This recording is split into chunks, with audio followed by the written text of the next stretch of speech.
आज हम स्टार्ट करने वाले हैं टाइप्स ऑफ एक्सेलरेशन, लेकिन उससे पहले हम अपनी यात्रा को स्टार्ट करेंगे एक पी वाई क्यू के साथ। तो आज का हमारा क्वेश्चन है कि to buses P and Q starts from a point at the same time and move in a straight line, and their position are represented by xp is equal to alpha t plus beta t square and xq is equal to ft minus t square। बोल रहा है at what time both the buses have same velocity, और बोल रहा है कि here alpha beta and f is constant। ठीक है, क्वेश्चन में बोल रहा है कि दो बसेज है पी एंड क्यू, दोनों बस सेम टाइम पर अपनी मोशन स्टार्ट कर रहे हैं। दोनों बस P and Q same time पर अपनी मोशन को स्टार्ट कर रहे हैं। बोल रहा है कि टी टाइम पर जो बस पी का पोजीशन है ना, वो है alpha t plus beta t square, और उसी समय टी टाइम पर, उसी टाइम टी पर जो बस क्यू का जो पोजीशन है वो है एफ टी इक्वल टू, वो है F t minus t square. मतलब पी का और क्यू दोनों बसेस का पोजीशन दे रखा है एट टाइम टी, और ये बोल रहा है कि बताइए कितने समय बाद दोनों बसेस का वेलोसिटी सेम हो जाएगी। बताइए कितने टाइम के बाद दोनों बसेस पी एंड क्यू का वेलोसिटी सेम हो जाएगी। ओके, क्वेश्चन में क्या दे रखा है इसने, तो position of the P and position of Q. यदि हम इस पोजीशन को एक्सपी को टाइम के रेस्पेक्ट में डिफरेंशिएट कर देंगे तो हमको बस पी का वेलोसिटी मिल जाएगी। यदि हम इस एक्स क्यू को टाइम के रेस्पेक्ट में डिफरेंशिएट कर देंगे ना, तो हमको बस क्यू का वेलोसिटी मिल जाएगी। ठीक है, चलो इनके वेलोसिटी फाइंड करते हैं। पहले बस पी के लिए, बस पी का पोजीशन क्या दे रखा है एट टाइम टी, वो दिया है alpha t plus beta t square. ठीक है, मुझे क्या करनी है, इस एक्सपी को टाइम के रेस्पेक्ट में डिफरेंशिएट कर देनी है। ओके, चलो डिफरेंशिएट कर देते हैं। हम लिखेंगे डी अपॉन में डी टी, डी अपॉन में डी टी, और ब्रैकेट में लिखेंगे x p is equal to d upon में डी टी, और ब्रैकेट में लिखेंगे alpha t plus beta t square. ठीक है, यदि तुम एक्सपी को टाइम के रेस्पेक्ट में डिफरेंशिएट करोगे तो तुमको वीपी मिल जाएगी, मतलब वेलोसिटी ऑफ बस पी इज इक्वल टू, ये देखो अल्फा कांस्टेंट है तो अल्फा तो बाहर निकल जाएगा, टी का डिफरेंशिएशन 1 हो जाएगा। ठीक है, तो छोड़ देते हैं, अल्फा हो जाएगा प्लस, यहाँ पर बीटा कांस्टेंट है तो बीटा ले लेते हैं, यहाँ पर लिख देते हैं टी स्क्वायर है इसका डिफरेंशिएशन, तो 2 इधर चला जाएगा तो ये हो जाएगा 2 बीटा, और ये हो जाएगा टी के पावर 2 माइनस 1, टी के पावर 2 माइनस 1 मतलब टी, टी के पावर 2 माइनस 1 मतलब टी। तो यहाँ पर वीपी बराबर कितना आ गया, alpha plus 2 beta T, alpha plus 2 beta T. Okay, alpha plus 2 beta T. ठीक है, अब मुझे बस क्यू का वेलोसिटी फाइंड करनी है। तो क्यू का पोजीशन क्या है एट टाइम टी, क्यू का पोजीशन क्या है, तो दे रखा है, देखो x q equal to f t minus t square, तो x q equal to f t minus t square. Okay, इसको हम डिफरेंशिएट कर देंगे टाइम के रेस्पेक्ट में। क्यों, क्योंकि मुझे बस क्यू की वेलोसिटी चाहिए, और ये एक्स क्यू क्या है, पोजीशन है, तो इस पोजीशन को टाइम के रेस्पेक्ट में डिफरेंशिएट कर देंगे तो हमको वेलोसिटी मिल जाएगी ना। ओके, डिफरेंशिएट करते हैं, हम लिखेंगे डी अपॉन में d t, x q is equal to d upon में d t f t minus t square. ठीक है, ये क्या हो जाएगा, वी क्यू हो जाएगा, और ये कितना हो जाएगा, डिफरेंशिएट करो एफ टी को, एफ टी को डिफरेंशिएट करोगे तो क्या होगा, एफ तो कांस्टेंट है ना, एफ तो ऐसे लिखा जाएगा, टी का डिफरेंशिएशन 1, ठीक है, माइनस टी स्क्वायर का डिफरेंशिएशन तो 2t, टी स्क्वायर का डिफरेंशिएशन तो 2t हो जाएगा। तो इस तरह से तुमको वीपी बराबर मिल गया alpha plus 2 beta T, and we Q बराबर मिल गया एफ माइनस 2t। तो हमारा वीपी आया था alpha plus 2 beta T, and we Q आया था एफ माइनस 2t। तो इसको हम साइड में लिख लेते हैं। ठीक है, वीपी इधर है तो वीपी वीक्यू तो लिखा हुआ है, इधर वीपी भी लिख लेते हैं। वीपी कितना है, वीपी आया है alpha plus 2 beta T, alpha plus 2 beta T. ठीक है, इसको मिटाते हैं। क्वेश्चन में बोल रहा है कि कितने समय के बाद दोनों का वेलोसिटी सेम हो जाएगी। तो हम क्या करते हैं, दोनों का वेलोसिटी सेम कर देते हैं। ठीक है, तो हम लिखेंगे v p is equal to v q. मुझे यदि देखनी है कि कितने समय के बाद दोनों की वेलोसिटी सेम हो जा रही है, तो मुझे v p is equal to v q करनी पड़ेगी। वीपी कितना है, तो alpha plus 2 beta t is equal to v q कितना है, तो f minus 2 t, f minus 2 t. इनको सॉल्व कीजिए आप। क्या करो तुम, 2t को इधर लेके चले आओ, 2t को इधर लेके चले आते हैं, और तो ये हो जाएगा 2 beta T plus 2t। 2t को हमने इधर लेके चला आया, उसके बाद इस अल्फा को इधर लेके चले जाओ, ये हो जाएगा f माइनस अल्फा। ठीक है, यहां से तुम 2t को कॉमन ले सकते हो, 2t को कॉमन ले लोगे तो क्या बचेगा, beta plus 1 is equal to f minus alpha. Okay,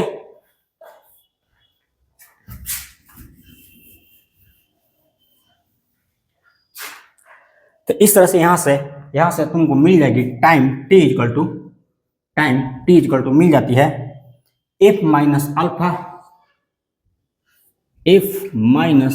alpha upon में beta 2 into beta plus 1, 2 into beta plus 1।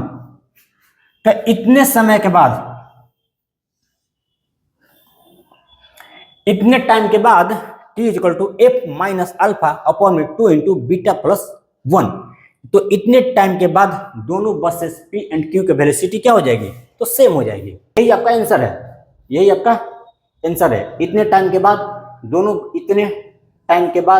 दोनों बसेस का वेलोसिटी p एंड q, दोनों बसेस का वेलोसिटी क्या हो जाएगी, तो सेम हो जाएगी।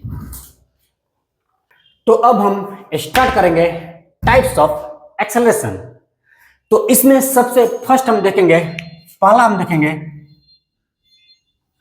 Uniform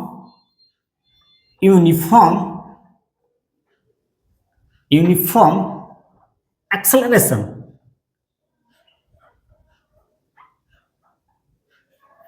uniform acceleration, okay, uniform acceleration. ठीक है, तो व्हाट इज यूनिफॉर्म एक्सेलरेशन। आप जानते हो कि एक्सेलरेशन के पास मैग्नीट्यूड और डायरेक्शन दोनों होती है। एक्सेलरेशन के पास मैग्नीट्यूड और डायरेक्शन दोनों होती है। तो यूनिफॉर्म एक्सेलरेशन किसको बोलते हैं, तो यदि एक्सेलरेशन के मैग्नीट्यूड और डायरेक्शन दोनों में से किसी में भी कोई परिवर्तन न हो, यदि एक्सेलरेशन के मैग्नीट्यूड और डायरेक्शन दोनों में से किसी में भी कोई परिवर्तन न हो, तो उस तरह के एक्सेलरेशन को हम बोलते हैं यूनिफॉर्म एक्सेलरेशन। मैंने बोला कि देखो, एक्सेलरेशन के पास मैग्नीट्यूड और डायरेक्शन दोनों होती है, मैग्नीट्यूड और डायरेक्शन दोनों होती है। तो यदि एक्सेलरेशन के मैग्नीट्यूड में भी कोई चेंजेस नहीं आए और डायरेक्शन में भी कोई चेंजेस नहीं आए, ठीक है, तब हम बोलेंगे ना कि वो एक यूनिफॉर्म एक्सेलरेशन है। यदि ऐसा हो जाए कि मैग्नीट्यूड में भी तो कोई चेंजेस नहीं आए और डायरेक्शन में चेंज हो जाए, मैग्नीट्यूड में कोई चेंजेस नहीं आए और डायरेक्शन चेंज कर जाए, तो ये यूनिफॉर्म एक्सेलरेशन नहीं कहलाएगा। पहला वाला केस यूनिफॉर्म एक्सेलरेशन कहलाएगा, दूसरा वाला केस यूनिफॉर्म एक्सेलरेशन नहीं कहलाएगा। क्यों? क्योंकि यहाँ पर मैग्नीट्यूड में तो कोई चेंजेस नहीं हो रही है, लेकिन डायरेक्शन चेंज कर जा रही है, और इन दोनों में से कोई भी अगर चेंज कर जाएगा ना, तो आप उसको यूनिफॉर्म एक्सेलरेशन नहीं बोलेंगे। यूनिफॉर्म एक्सेलरेशन तब बोलेंगे जब उनका मैग्नीट्यूड और डायरेक्शन दोनों में कोई भी परिवर्तन नहीं आए, तब आप उसको यूनिफॉर्म एक्सेलरेशन बोलेंगे। ठीक है, तो हमने देखा कि यदि दोनों में से किसी में कोई चेंज नहीं आए तो इसको हम बोलते हैं यूनिफॉर्म एक्सेलरेशन। और केस 1 ये और केस टू में क्या हुआ कि यहां पर मैग्नीट्यूड तो कांस्टेंट हो गई लेकिन डायरेक्शन चेंज कर जाए, तो इसको हम यूनिफॉर्म एक्सेलरेशन नहीं बोलेंगे। तो केस 1 को तो हम यूनिफॉर्म एक्सेलरेशन बोलेंगे लेकिन केस 2 को हम यूनिफॉर्म एक्सेलरेशन नहीं बोलेंगे। केस 3 में क्या हुआ, मैग्नीट्यूड तो चेंज कर गई और डायरेक्शन चेंज नहीं हुआ। केस 3 में क्या हुआ, मैग्नीट्यूड चेंज कर गई, एक्सेलरेशन का मैग्नीट्यूड चेंज कर गई और डायरेक्शन चेंज नहीं हुआ। तो क्या इसको हम यूनिफॉर्म एक्सेलरेशन बोलेंगे? तो नहीं, केस 3 को भी हम यूनिफॉर्म एक्सेलरेशन नहीं बोलेंगे। क्यों? क्योंकि यहाँ पर मैग्नीट्यूड चेंज हो जा रही है, भले ही डायरेक्शन चेंज नहीं हो रही है लेकिन मैग्नीट्यूड तो चेंज हो जा रही है ना। और आप यूनिफॉर्म एक्सेलरेशन केवल एंड केवल तब बोलेंगे जब एक्सेलरेशन के मैग्नीट्यूड और डायरेक्शन दोनों में कोई परिवर्तन नहीं आए।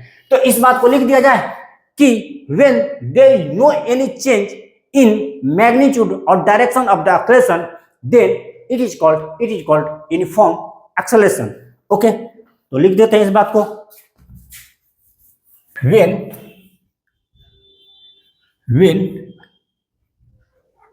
there is no any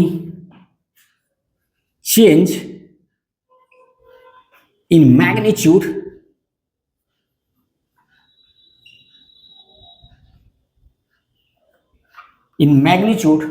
or direction, when there is no any change in magnitude or direction of the acceleration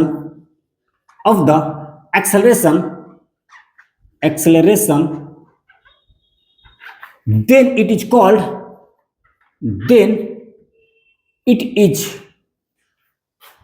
called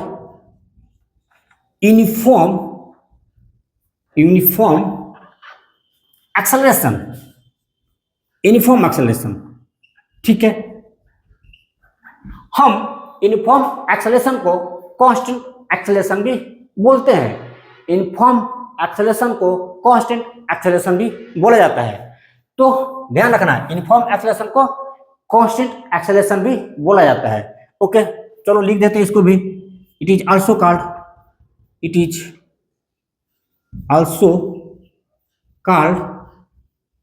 constant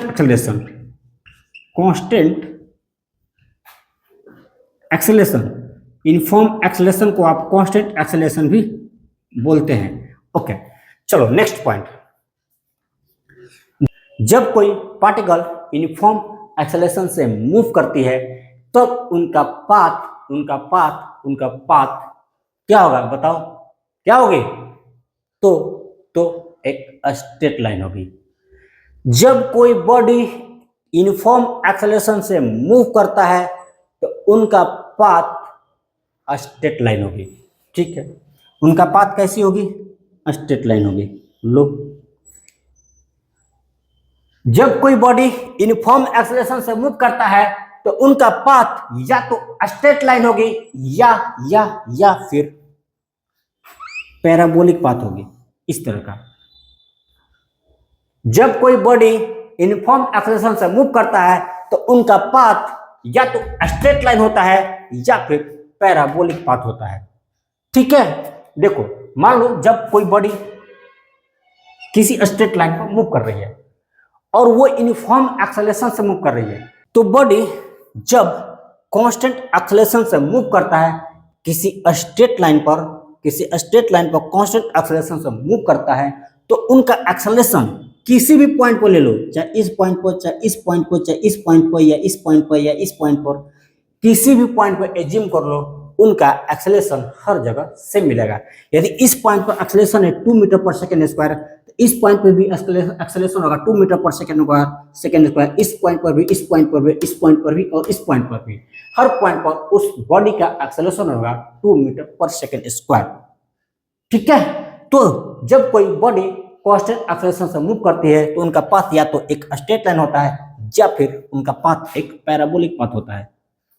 ठीक है, अब यहाँ पे बोलोगे सर उनकी पाथ की डायरेक्शन तो चेंज कर रही है, उनकी मोशन की डायरेक्शन तो चेंज कर रही है, उनकी मोशन की डायरेक्शन जरूर चेंज कर रही है, उनकी मोशन की डायरेक्शन जरूर चेंज कर रही है, लेकिन लेकिन लेकिन उनके एक्सेलरेशन का डायरेक्शन या फिर मैग्नीट्यूड चेंज नहीं हो रही है। देखो, कोई बॉडी इस तरह के पैराबोलिक पाथ कब फॉलो करती है?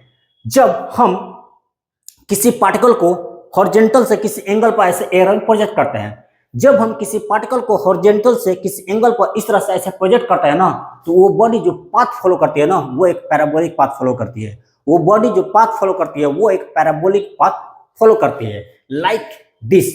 और जब बॉडी इस तरह के पाथ पर हवा में मूव करती है ना, इस तरह के पैराबोलिक पाथ पर हवा में मूव करती है, तो उस बॉडी पर एक एक्सेलरेशन एक्ट कर रहा होता है, एक एक्सेलरेशन एक्ट कर रहा होता है, और वो एक्सेलरेशन होता है एक्सेलरेशन ड्यू टू ग्रेविटी। वो एक्सेलरेशन होता है acceleration due to gravity, that is small ji.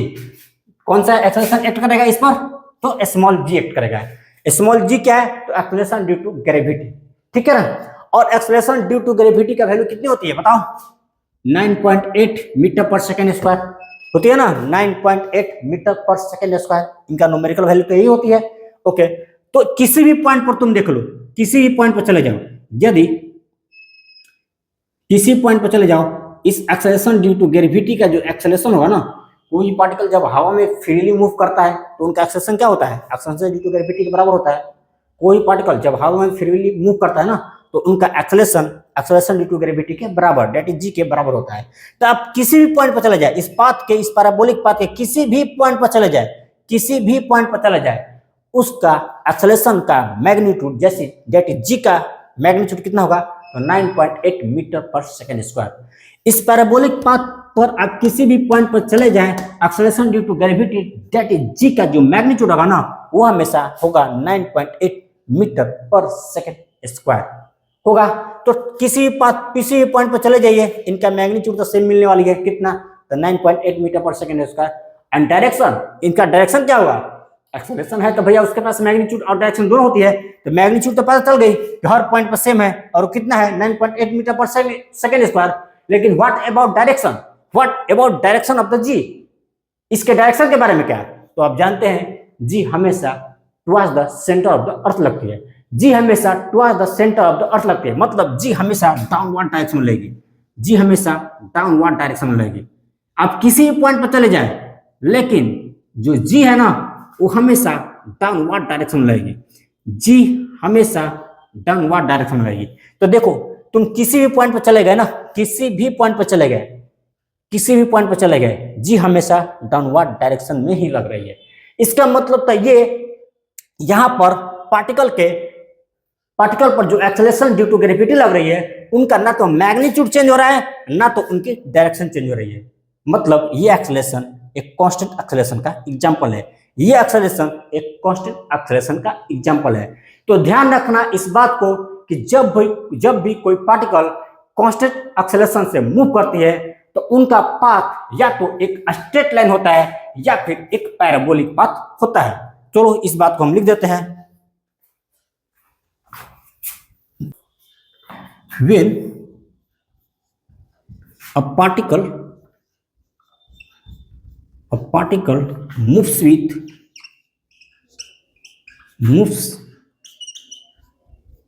with constant acceleration,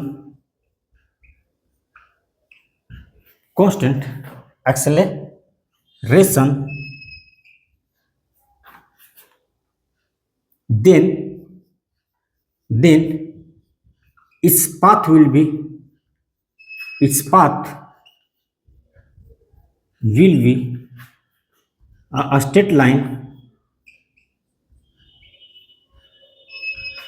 straight line, or parabolic path. उनका पाथ कैसा होता है? या तो एक स्ट्रेट लाइन होता है, या फिर एक पैराबोलिक पाथ होता है। ठीक है, तो ये कब होती है पाथ इनका, स्ट्रेट लाइन या पैराबोलिक पाथ? जब particle uniform that is constant acceleration से मूव करती है। तो चलो नंबर सेकंड देखते हैं। नंबर सेकंड, नंबर टू, ये है non uniform, non uniform, non uniform acceleration.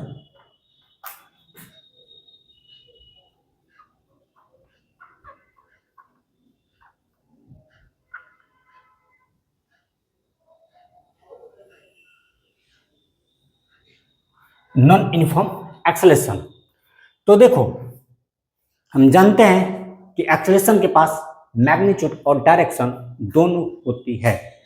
तो यदि एक्सेलरेशन के या तो मैग्नीट्यूड चेंज कर जाए या फिर डायरेक्शन चेंज कर जाए या फिर दोनों चेंज कर जाए, यदि एक्सेलरेशन के मैग्नीट्यूड में कोई चेंजेज आ जाए या फिर उनके डायरेक्शन में चेंजेज आ जाए या फिर मैग्नीट्यूड और डायरेक्शन दोनों में चेंजेज आ जाए, तो ऐसे कंडीशन में हम बोलेंगे कि ये एक नॉन यूनिफॉर्म एक्सेलरेशन है। ये एक नॉन यूनिफॉर्म एक्सेलरेशन है।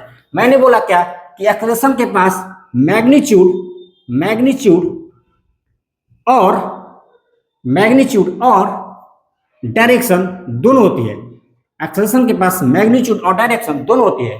तो यदि इसके मैग्नीट्यूड में कोई चेंजेज आ जाए, और डायरेक्शन में कोई चेंज हो जाए, मैग्नीट्यूड या डायरेक्शन दोनों में कोई चेंजेज आ जाए, मैग्नीट्यूड में भी चेंज आ जाए और डायरेक्शन में भी चेंजेज आ जाए, तो ये किसका एग्जांपल है? तो ये एग्जांपल है नॉन यूनिफॉर्म एक्सेलरेशन का। नॉन यूनिफॉर्म एक्सेलरेशन का एग्जांपल है। नॉन यूनिफॉर्म एक्सेलरेशन का एग्जांपल है कब? जब एक्सेलरेशन का मैग्नीट्यूड चेंज कर जाए और डायरेक्शन भी चेंज कर जाए। जब एक्सेलरेशन का मैग्नीट्यूड और डायरेक्शन दोनों चेंज कर जाए ना, तो हम बोलेंगे कि ये नॉन यूनिफॉर्म एक्सेलरेशन का एग्जांपल है। और देखो, यदि ऐसा हो जाए कि एक्सेलरेशन के मैग्नीट्यूड में तो कोई चेंजेस नहीं आ जाए, यदि ऐसा हो जाए कि एक्सेलरेशन के मैग्नीट्यूड में कोई चेंजेस नहीं हो रही है लेकिन उसका डायरेक्शन चेंज कर गई, एक्सेलरेशन के मैग्नीट्यूड में कोई चेंजेस नहीं आ रही है, नंबर 2 केसेस है, ये नंबर फर्स्ट केस है, ये नंबर फर्स्ट केस है। नंबर सेकंड केस में कि एक्सेलरेशन के मैग्नीट्यूड में कोई चेंज नहीं आ रही है लेकिन एक्सेलरेशन के डायरेक्शन में चेंजेज आ रही है, तब भी हम बोलेंगे कि ये नॉन यूनिफॉर्म एक्सेलरेशन का एग्जांपल है। ये किसका एग्जांपल है? तो नॉन यूनिफॉर्म एक्सेलरेशन का एग्जांपल है। ठीक है। और नंबर थर्ड केस में ये कि एक्सेलरेशन के मैग्नीट्यूड में चेंजेज आ जाए लेकिन उसके डायरेक्शन में कोई चेंज नहीं आए। नंबर थर्ड केस कि एक्सेलरेशन के मैग्नीट्यूड में तो चेंजेज आ जाती है लेकिन डायरेक्शन में कोई चेंजेज नहीं आ रही है, तो भी हम बोलेंगे कि ये एक नॉन यूनिफॉर्म एक्सेलरेशन का एग्जांपल है। ये एक नॉन यूनिफॉर्म एक्सेलरेशन का एग्जांपल है। ठीक है। और यदि ऐसा हो जाए कि एक्सेलरेशन के मैग्नीट्यूड और डायरेक्शन दोनों में भी कोई चेंज नहीं आ जाए, यदि ऐसा हो जाए कि एक्सेलरेशन के ना तो मैग्नीट्यूड में कोई चेंजेज आ जाए और ना ही डायरेक्शन में कोई चेंजेज हो रही है, ना तो मैग्नीट्यूड में कोई चेंजेज हो रही है और ना ही डायरेक्शन में कोई चेंजेज हो रही है, तो क्या ये एग्जांपल है नॉन यूनिफॉर्म एक्सेलरेशन का? तो आपका आंसर है no, this is the not example of non uniform acceleration. Number 4, case number 4 is not the example of non-uniform acceleration, but it is the example of constant acceleration. Number 4 case is the example of constant acceleration. तो आप यहाँ पर देख रहे हैं क्या कि या तो एक्सेलरेशन के मैग्नीट्यूड में चेंज आ जाए, डायरेक्शन में कोई चेंज नहीं हो, तो भी हम बोलेंगे कि ये एक नॉन यूनिफॉर्म एक्सेलरेशन है, या फिर एक्सेलरेशन के मैग्नीट्यूड कांस्टेंट हो और डायरेक्शन चेंज कर जाए, तो भी ये एग्जांपल होगा नॉन यूनिफॉर्म एक्सेलरेशन का, या फिर एक्सेलरेशन के मैग्नीट्यूड और डायरेक्शन दोनों में चेंज आ जाए, तो भी ये एग्जांपल होगा नॉन यूनिफॉर्म एक्सेलरेशन का। मतलब ये कि नॉन यूनिफॉर्म एक्सेलरेशन का जो डिफिनीशन बनती है ना, वो ये कि if there is any change in magnitude or direction of the acceleration, then it is called non-uniform acceleration। तो इस बात को लिख दिया जाए, इसके डिफिनीशन को लिख देते हैं।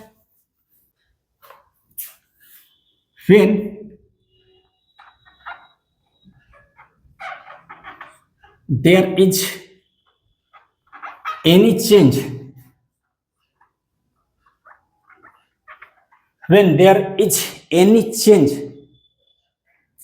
in magnitude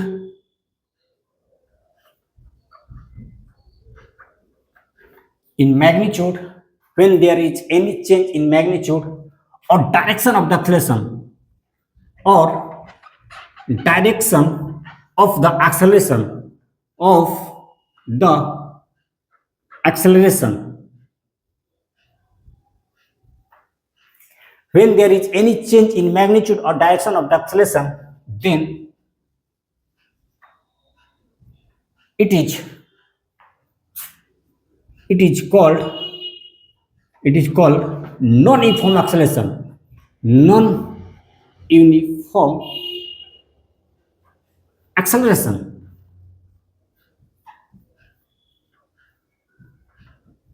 ओके, इसको बोलते हैं हम non uniform acceleration. Non uniform acceleration को आप नॉन यूनिफॉर्म एक्सेलरेशन को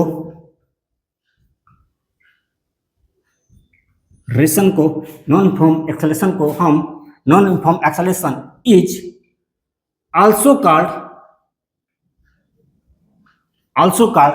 variable acceleration. Variable acceleration, non uniform acceleration को हम वेरिएबल एक्सेलरेशन भी बोलते हैं। नंबर थर्ड क्या है? एवरेज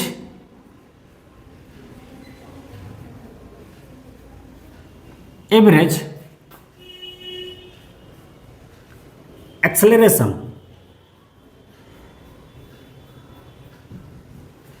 एवरेज एक्सेलरेशन, तो देखो, तुम जानते हो कि एक्सेलरेशन क्या है? The rate of change of velocity है। एक्सेलरेशन क्या है? तो rate of change of velocity है। मतलब तुम चेंज इन वेलोसिटी में टाइम इंटरवल से डिवाइड कर देते हो। चेंज इन वेलोसिटी में टाइम इंटरवल से डिवाइड कर देते हो तो तुमको एक्सेलरेशन मिल जाती है। तुमको क्या मिल जाती है? तो एक्सेलरेशन मिल जाती है। ठीक है, तो एवरेज एक्सेलरेशन क्या हुआ? एवरेज एक्सेलरेशन हुआ कि यदि टोटल चेंज इन वेलोसिटी में टोटल टाइम टेकन से हम डिवाइड कर देते हैं। टोटल चेंज इन वेलोसिटी में हम क्या करते हैं? टोटल चेंज इन वेलोसिटी में टोटल टाइम टेकन से हम डिवाइड कर देते हैं तो हमको एवरेज एक्सेलरेशन मिल जाती है। ध्यान से सुनो एक बार फिर से। यदि तुम चेंज इन वेलोसिटी में टाइम इंटरवल से डिवाइड कर देते हो तो तुमको एक्सेलरेशन मिल जाती है। हमने जब एक्सेलरेशन का वेरी फर्स्ट लेक्चर लिया था, जस्ट इसके पहले वाला लेक्चर, तो वहाँ पर हमने बताया था आपको कि यदि तुम चेंज इन वेलोसिटी में टाइम इंटरवल से डिवाइड कर दोगे तो तुमको एक्सेलरेशन मिल जाती है। और एवरेज एक्सेलरेशन क्या हुआ? तो एवरेज एक्सेलरेशन इज द, यदि तुम टोटल चेंज इन वेलोसिटी में, एवरेज एक्सेलरेशन क्या हुआ कि एवरेज एक्सेलरेशन यह है कि यदि तुम टोटल चेंज इन वेलोसिटी में टोटल टाइम टेकन से डिवाइड कर देते हो ना तो तुमको एवरेज एक्सेलरेशन मिल जाती है। एवरेज एक्सेलरेशन क्या है? तो total change in velocity upon में total time taken is the average acceleration. तो एवरेज एक्सेलरेशन का डेफिनेशन क्या लिखेंगे? The ratio of total change in velocity to the total time taken is called average acceleration. The ratio of total change in velocity to the total time taken is called average acceleration. तो इनका definition लिख देते हैं।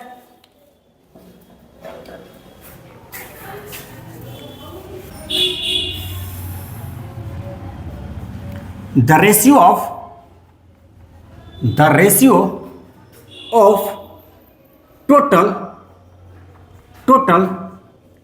change in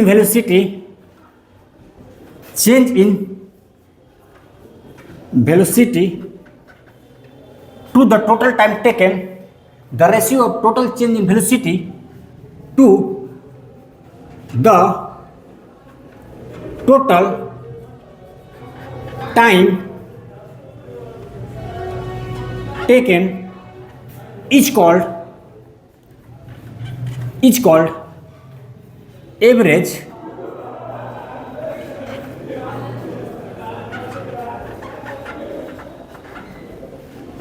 acceleration. The ratio of total change in velocity to the total time taken is called average acceleration. Average acceleration का formula क्या हो जाएगा? Average acceleration का फॉर्मूला क्या हो जाएगा? Total change in velocity, total change in velocity, total change in velocity upon में total time taken. Average acceleration क्या हो गया? Total change in velocity upon में total time taken is called average acceleration. तो last and number four क्या है? Instantaneous acceleration. Instantaneous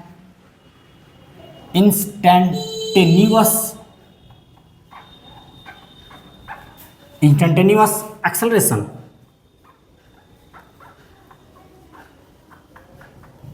instantaneous acceleration, बोलो बताओ व्हाट इज इंस्टेंटेनियस एक्सेलरेशन। मैंने तुमको इंस्टेंटेनियस स्पीड पढ़ाया, मैंने तुमको इंस्टेंटेनियस वेलोसिटी पढ़ाया, और अभी हम देखने जा रहे हैं इंस्टेंटेनियस एक्सेलरेशन। तो जो डिफिनीशन इंस्टेंटेनियस स्पीड के लिए है वही डिफिनीशन इंस्टेंटेनियस एक्सेलरेशन के लिए भी है। जो डिफिनीशन इंस्टेंटेनियस वेलोसिटी के लिए है वही डिफिनीशन इंस्टेंटेनियस एक्सेलरेशन के लिए है। और क्या था डिफिनीशन इंस्टेंटेनियस स्पीड के लिए?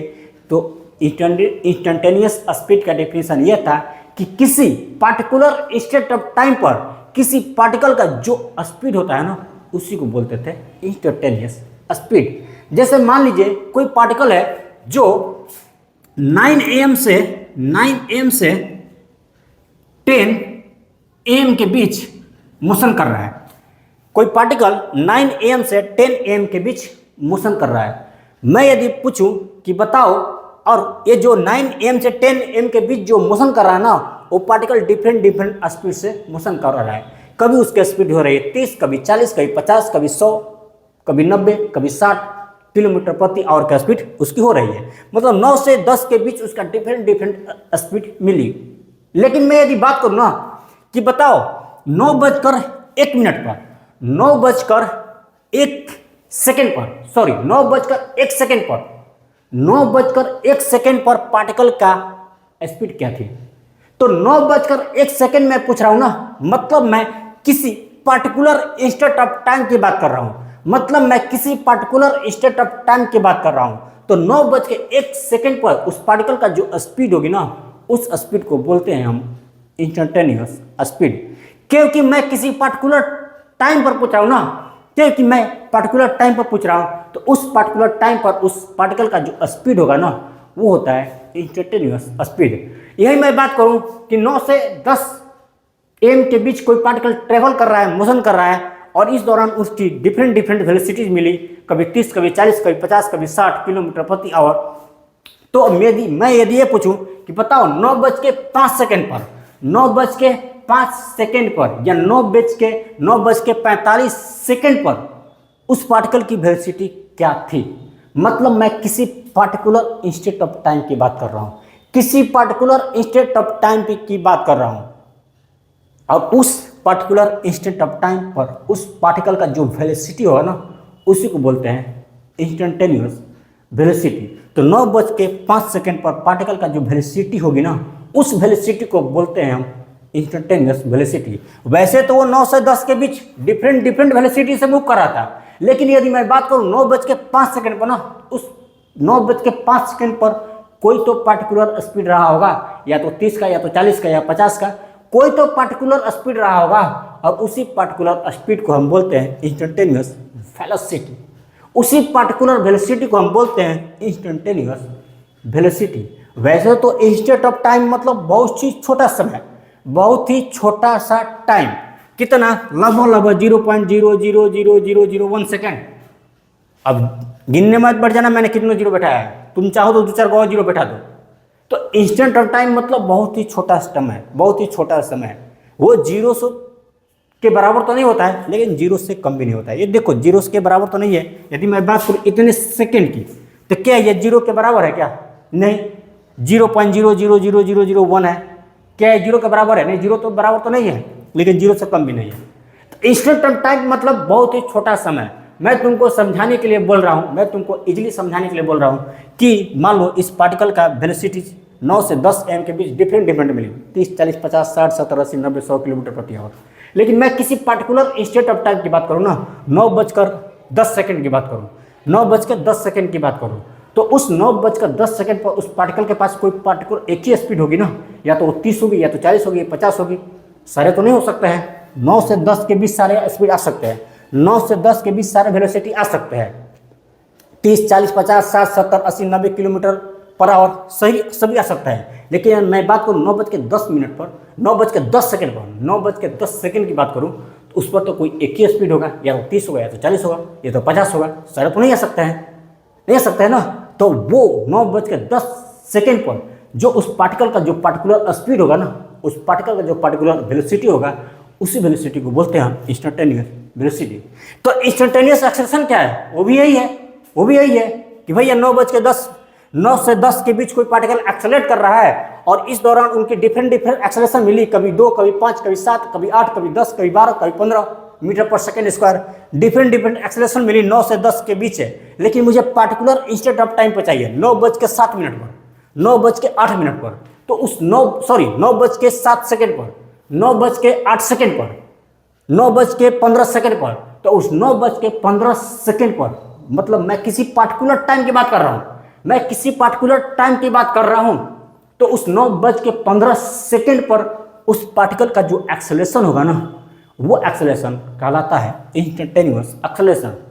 भले ही 9 से 10 के बीच पार्टिकल के पास डिफरेंट एक्सेलरेशन आई, कभी 1, कभी 2, कभी 3, कभी 5, कभी 10 मीटर पर सेकेंड स्क्वायर, डिफरेंट एक्सेलरेशन आई। लेकिन मैं यदि बात करूँ किसी पार्टिकुलर इंस्टेंट ऑफ टाइम की, जैसे 9:15 पर बात करूँ मैं, तो उसके पास कोई एक ही एक्सेलरेशन होगी, या तो 2 होगी, या तो 3 होगी, या तो 5 मीटर प्रति सेकेंड स्क्वायर होगी, कोई एक ही होगी ना। तो उस पार्टिकुलर इंस्टेंट ऑफ टाइम पर पार्टिकल का जो एक्सेलरेशन होगा ना, उस एक्सेलरेशन को हम बोलते हैं इंस्टेंटेनियस एक्सेलरेशन। इतना समझ लिए तो आपकी काम हो गई। इतना भी समझ लिए ना, आपकी काम हो गई। और इतना ही समझना है आपको, इतना ही समझना है, तुम्हारी काम हो जाएगी। तो इंस्टेंटेनियस एक्सेलरेशन क्या है? तो the acceleration of A particle at a particular instant of time, the acceleration of A particle at a particular instant of time is called instantaneous acceleration. तो लिख दिया जाए इस बात को, the acceleration of a particle, the acceleration of a particle, the acceleration of a particle at a particular instant of time, at a particular instant of time, the acceleration of a particle at a particular instant of time is called instantaneous acceleration। Okay जी, ये भी समझ में आ गए instantaneous acceleration क्या होता है। ठीक है, तो इंस्टेंटेनियस एक्सेलरेशन का मैथमेटिकल फॉर्मूला क्या होता है? इंस्टेंटेनियस एक्सेलरेशन का फॉर्मूला क्या हो जाएगा? तो ये होता है dv अपॉन में dt। इंस्टेंटेनियस एक्सेलरेशन का फॉर्मूला क्या होता है? तो ये होता है dv अपॉन में dt। इस ए इंस्टेंटेनियस को हम लिख सकते हैं, क्या लिख सकते हैं? d अपॉन में dt इंटू v। तुम इस फॉर्मूला को ऐसे भी लिख सकते हो ना, a instantaneous equal to d upon में डी टी इंटू वी। मतलब यहाँ पर भी क्या है? देखो भी क्या है? वेलोसिटी है। ए इंस्टेंटेनियस मतलब इंस्टेंटेनियस एक्सेलरेशन है। v is the velocity and t is the time. Here v is the velocity, t is the time. और इस इक्वेशन को आप ऐसे भी लिख सकते हो, a instantaneous is equal to d upon में डी टी इंटू भी। और यहाँ पर भी क्या है, यहाँ पर भी क्या है, तो यहाँ पर भी वेलोसिटी है। मतलब ये है कि यदि तुम वेलोसिटी को टाइम के रेस्पेक्ट में डिफरेंशिएट कर दोगे ना, तो तुमको इंस्टेंटेनियस एक्सेलरेशन मिल जाती है। यदि तुम वेलोसिटी को टाइम के रेस्पेक्ट में डिफरेंशिएट कर देते हो, तो तुमको इंस्टेंटेनियस एक्सेलरेशन मिल जाती है। तो आई होप आपने अच्छे से समझा होगा types of acceleration including instantaneous acceleration. तो मिलेंगे आप नेक्स्ट लेक्चर में। Wish you all the best.